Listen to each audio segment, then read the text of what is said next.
A gente tem muito assunto bom, né? A gente todo dia fala de vários assuntos diferentes com profissionais maravilhosos. E eu tenho pensado muito no que está acontecendo atualmente, até por conta da mudança de hábito que a pandemia trouxe. Muita gente ansioso começou a comer mais, muita gente em casa começou, ao invés de comer certo, comer errado, atacar geladeira toda hora e fora de hora. Tem gente que começou a beber, né? Então, gente, a coisa é séria. E principalmente com essa coisa do home office, né? Alguns problemas de saúde se acentuaram. Parece que a turma que está em home office até trabalha mais e aí acaba comendo também de forma toda errada.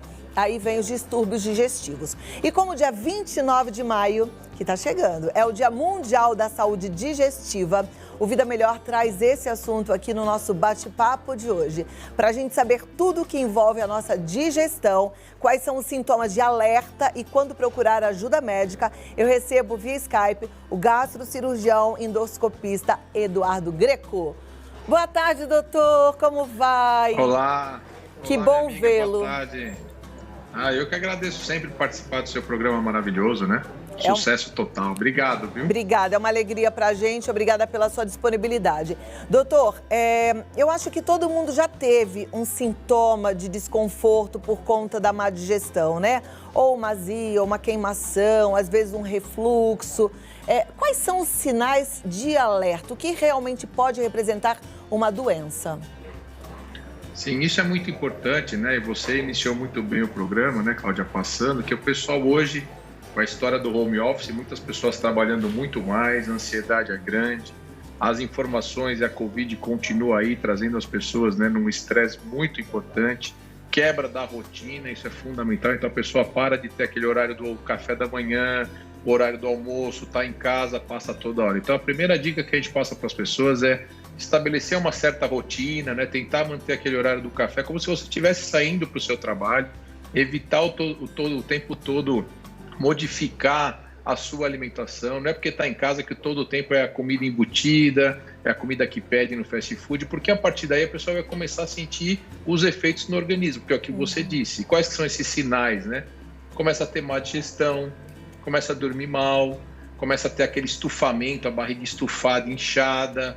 Do refluxo, a pessoa começa a sentir dor, azia, queimação. Então ela tinha uma rotina, se alimentava legal, de forma saudável, e de repente em casa começa a perceber que, né, a digestão não está legal, eu já não estou aquela mesma pessoa. Eu como e me sinto meio indisposta, né? Tem pessoas que começam a ganhar peso, que nem você bem disse, tá, o sedentarismo por conta de pouca atividade.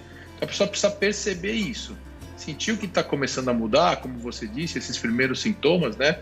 Tô queimando, tô com dor, tô com uma tosse à noite, né? Acordo no meio da noite tossindo, meu estômago tá estufado. E a saúde digestiva, ela é fundamental a parte intestinal, né, Cláudia? Então, assim, e o meu intestino? Como é que tá o funcionamento do meu intestino? Então, mudou, sentiu que o seu organismo tá diferente, que a digestão tá ruim, que tem alguns sintomas, precisa investigar. E nesse momento as pessoas têm medo de investigar. As pessoas têm medo de ir à consulta, têm medo de ir a um hospital fazer uma endoscopia. Existe segurança para os pacientes que estão sentindo desconforto para que eles sigam em frente nessa investigação? Nossa, importantíssimo isso. Isso é o que a gente tem que abordar aí muito, né? O coronavírus é uma doença que está aí grave, que a gente precisa se cuidar, precisa se proteger. Só que mesmo com a vacina e com tudo que vai acontecer, é como outras doenças, ela vai coexistir no nosso meio. E as pessoas precisam, Cláudia, você falou muito bem, entender que precisa buscar o médico, precisa continuar tratamentos que a pessoa já tem, né? Às vezes um diabetes, uma hipertensão, um refluxo, uma gastrite. Naquele momento inicial existia muito um pânico, uma incerteza, falta de conhecimento. Nesse momento, hoje, as clínicas, eu estou aqui na minha clínica, mais tarde eu vou começar a atender, tem segurança para isso, né? Tem os protocolos, né? Todos da higienização, distanciamento entre as pessoas, os laboratórios dos hospitais hoje já estão preparados para receber esses pacientes. Então, a pessoa também precisa se cuidar. É claro que tem pessoas num grupo de risco maior que tem que saber o momento correto, como procurar, mas orientando locais corretos é muito melhor, porque senão aumentaram-se, né, taxas de pacientes infartados muito maiores, pacientes com problemas gástricos que de uma gastrite transformaram em úlceras. Então, hoje os hospitais, laboratórios e clínicas já estão preparados. Que bom. Desses sintomas de desconforto, até já fiz uma pauta não faz muito tempo sobre esse assunto, mas ficou devendo ainda. As pessoas perguntaram muito. Tem um sintoma que as pessoas reclamam bastante. Inclusive, quando a gente coloca lá no Google, a gente encontra muitos resultados e muitas pesquisas sobre isso, que é um incômodo, um desconforto que fica lá no fundinho da garganta, como se fosse um catarrinho que a pessoa não consegue engolir, não consegue pôr para fora, não consegue respirar direito. E aí parece que isso pode ser refluxo. É verdade, doutor? Perfeito, é isso mesmo, né? Então, essa sensação é uma sensação daquele pigarro, né? A pessoa sente a garganta arranhar o dia todo, existe todo um desconforto. Então, esse sinal aí, esse sintoma, ele pode estar envolvido em várias situações. Pode ser algo da orofaringe, da própria garganta, da forma de deglutição das pessoas, mas esse sintoma está muito associado ao refluxo. O que é o refluxo? É a volta do ácido lá de dentro do estômago, aqui para o nosso esôfago, para o tubo por onde passa o alimento. Só que da nossa boca até lá o estômago, o intestino, até o ânus, até a saída do alimento, é uma mucosa toda, né? Um trato digestivo inteiro, como você disse, né? Cuidar da saúde digestiva, é cuidar de tudo. Se a mucosa do esôfago vai estar inflamada, ela vem até aqui na garganta.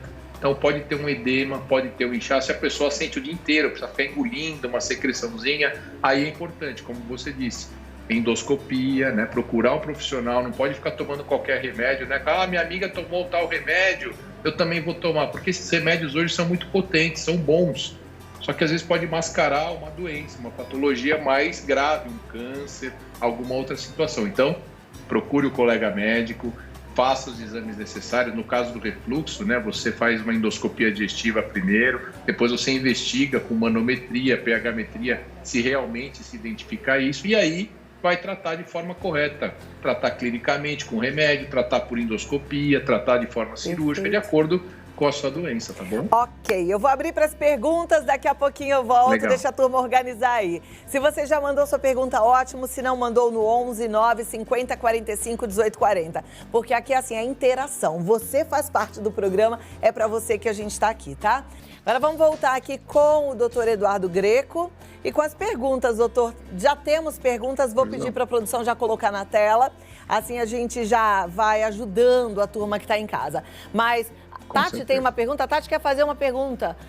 Tem, vai. Então vamos botar a primeira pergunta na tela, depois você manda a sua, tá bom? Então vamos lá, primeira pergunta, vai pra tela?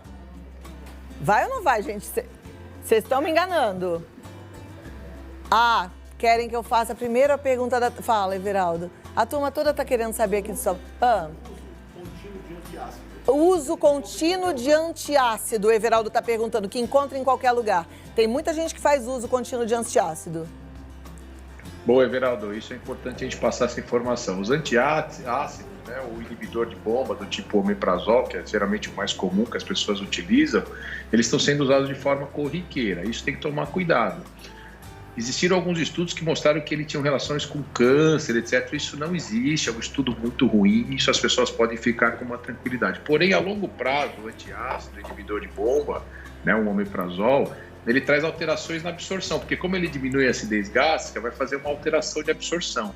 Porém, não é nada tão importante. Se você está com o seu médico acompanhando e utilizando com o médico, fazendo todo esse acompanhamento, não tem problema. Você faz exames para ver se a absorção de vitamina D, de vitamina B, se isso tudo está ok. Porque o que escuta, o que as pessoas têm medo? É porque se você começa a diminuir a absorção de vitaminas, você pode trazer prejuízo lá na frente para o seu organismo, né? Absorve menos cálcio, vai ter problema no osso. Vitamina B, você pode estar relacionado a casos de demência, de Alzheimer. Então, o pessoal se preocupa no uso indiscriminado da medicação. Então, cuidado com antiácido sem acompanhamento médico. Perfeito. Aqueles que são efervescentes, eles entram na mesma categoria? Não, aí já é, o efervescente o pessoal utiliza de uma forma para tentar aliviar aquele sintoma de imediato. Quando a pessoa está numa crise, com uma dor importante, o efervescente ele vai ajudar naquele momento. Porém, a pessoa tem que entender que aquilo ele diminui a acidez, só que o estômago continua lá e continua produzindo ácido. Então ele vai ajudar naquele exato momento, mas depois a pessoa não está tratando uma patologia, né? Não está tratando uma doença. O refluxo continua lá, a gastrite continua lá, a esofagite continua lá. Então essa medicação é boa para o momento, para uma crise. mas pode mascarar alguma coisa mais séria. Tá, joia. A produção está pedindo para eu te pedir mais 2 minutinhos para eles organizarem as perguntas e aí eu já volto, tá bom? 2 minutos, rapidinho, eu já tô aqui. Manda. Você que mandou a pergunta, segura, porque o doutor vai responder sim, tá? Deixa eu voltar aqui com o doutor Eduardo Greco. Agora sim, a produção falou, tá, fica calma que as perguntas já estão organizadas. Então você que mandou, Ótimo. vai ter sua pergunta aqui. Vamos colocar na tela a primeira pergunta para o doutor Eduardo Greco, falando sobre digestão. Sinto uma dor de estômago muito forte que só passa ao deitar. É a Marília de Indaiatuba perguntando o que pode ser, doutor. Essa dor que ela refere, né, pode ser uma gastrite intensa que você está tendo, Marília. Pode ser, se a dor for mais alta para a parte aqui do meio do peito, pode ser refluxo. Mas dor ali no estômago, nessa região abdominal, pode ser às vezes um cálculo até de vesícula, né? A pessoa está com o que a gente fala de pedra na vesícula. Então é importante você procurar um profissional. Aí vai ser necessário uma endoscopia, um ultrassom, para a gente tirar as dúvidas. E precisa ver, gente, o corpo sinaliza. Tá doendo? É porque você tem que fazer alguma coisa, né? Não pode ficar, tô com dor e ok. Bora, próxima pergunta, Marília vai procurar um médico, hein, Marília?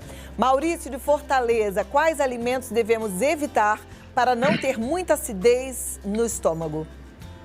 Isso, essa é uma pergunta bem legal. Então, a alimentação, sempre a gente tem que pregar, né, Cláudia? A gente vê, a gente acompanha você nas redes sociais, você tem um conteúdo bem, né, bem importante, ensinando as pessoas a se alimentar, ser saudável. Dieta equilibrada, bastante fruta, bastante verdura, né, bastante os legumes, comidas grelhadas. O que você vai evitar sempre são frituras. O excesso da fritura vai fazer com que seu estômago tenha que produzir mais ácido. Eu sempre dou um exemplo simples. Você come um frango grelhado, o seu organismo produz uma quantidade X de ácidos.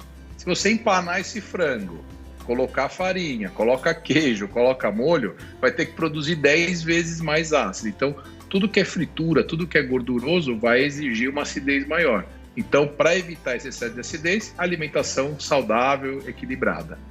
Olha, na hora que você explica, fica fácil, né? Eu tinha dificuldade de pensar assim, por que a turma come uma coxinha e já fica com dor no estômago, já fica com azia? É por isso, muita gordura na coxinha, tem que formar muito ácido para quebrar essa gordura toda.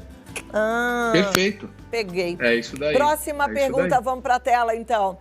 A Carla de Cajamar, tenho gastrite e tenho muitas restrições alimentares. O que posso comer com segurança? Isso, então, a gastrite é um processo inflamatório lá do estômago, né? Então, na gastrite, ela vai ter o excesso de condimentos, também precisa tomar cuidado, né? Embutidos, condimentos, gordura vai ser ruim. Você, com certeza, tendo uma alimentação, né, com fibras, uma alimentação com legumes, com grelhados, você não vai ter dor, você vai conseguir ter uma alimentação saudável. E claro também, né, Cláudia, é importante lembrar, algumas pessoas possuem algumas intolerâncias, né? Que a gente fala que a intolerância ao glúten, alguns tipos de farinha, intolerância à lactose, que é do leite. Por isso que é importante procurar um profissional para ver se é uma dor de um processo inflamatório agudo, que você orienta uma alimentação e trata, ou se pode ser algo maior, né? Se não adianta você ter uma intolerância ao leite, por exemplo, e não descobrir nunca. Aí sempre que você tomar leite vai ter dor. Por isso a importância da investigação. E aí, olha, a coisa pode complicar, porque assim, você está machucando o seu organismo. Toma leite, o organismo rejeita, você toma de novo, rejeita, toma de novo, e você só está provocando, né? Então a gente tem que prestar atenção mesmo, tentar conhecer o que está acontecendo com a gente. Próxima pergunta já vai para a tela e é do Rodolfo, do Rio de Janeiro. Tenho muito estufamento e chego a ter dor no peito por causa disso. Como diminuir os gases? Isso aí vai ter mesmo. Isso é muito comum com as pessoas que têm essa dificuldade de digestão ou refluxo. A volta do ácido dá muita dor no peito. Então é importante investigar também se associado você não tem o refluxo, porque provavelmente a sua digestão é mais lenta, o alimento fica lá no estômago e demora para ser digerido e acaba formando o quê? O alimento fica parado, né, Cláudia? Forma gases. E o gás em excesso, ele fica preso ali. O gás dentro do estômago, até um indicativo pro pessoal. Não é que é o gás, um ar que está flutuando aqui, que está dentro do estômago. Sabe igual uma banheira cheia de espuma? O nosso estômago fica daquela forma. É como se o estômago tivesse lotado daquela espuma. Então, aquela espuma dá essa indisposição, esse excesso de gases. Então, para ele, vai ser importante trabalhar a digestão, trabalhar com medicações para ajudar o esvaziamento gástrico, medicações que rompem essas bolhas de espuma, né? O pessoal usa, a gente orienta com frequência, que vai dar um alívio e a pessoa vai ter, né, vai voltar a ter uma vida saudável e normal. Perfeito. Doutor Eduardo Greco, muito obrigada. Dava vontade de ficar aqui conversando a tarde toda sobre a nossa saúde, que eu sou fã de falar de saúde, mas a gente vai ter outras oportunidades, viu?